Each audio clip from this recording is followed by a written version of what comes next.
Let's go over how to do the prisoner squat. Think about if a lunge and a step up and a squat got together and miraculously had a baby. That baby would be prisoner squats.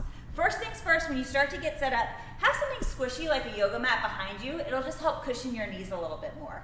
From our stance to get started, I'm gonna have my feet placed right under my hips, and then I'm gonna keep my core and my shoulders pulled back, my core braced nice and tight, belly pulled in, and I'm going to step back into a lunge, bringing my knee down to the ground, and then I'm going to swing this leg all the way back. My toes are turned under, and I finish in an upright prisoner position, right? That classic position.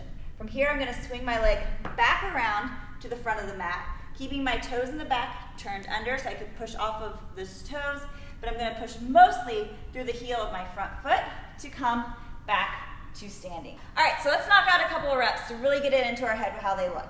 Step back, down, up. This time I'm gonna step back with the opposite leg, and up.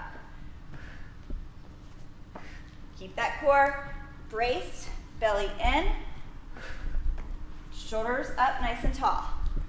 Believe it or not, when you hold a weight, it actually helps because it helps to keep those shoulder blades pulled back and helps to engage your core.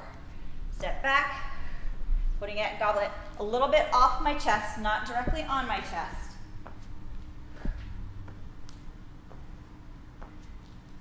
The biggest mistake that I see when it comes to prisoner squats are people collapsing down on the ground versus stepping back. And how that looks is you kind of do the crumble like this. You're trying to stay in one little spot. Take up space. Lunge back, come down, around, swing up, come up, versus this number. Don't be afraid to use the space that you have to knock out your prisoner squats.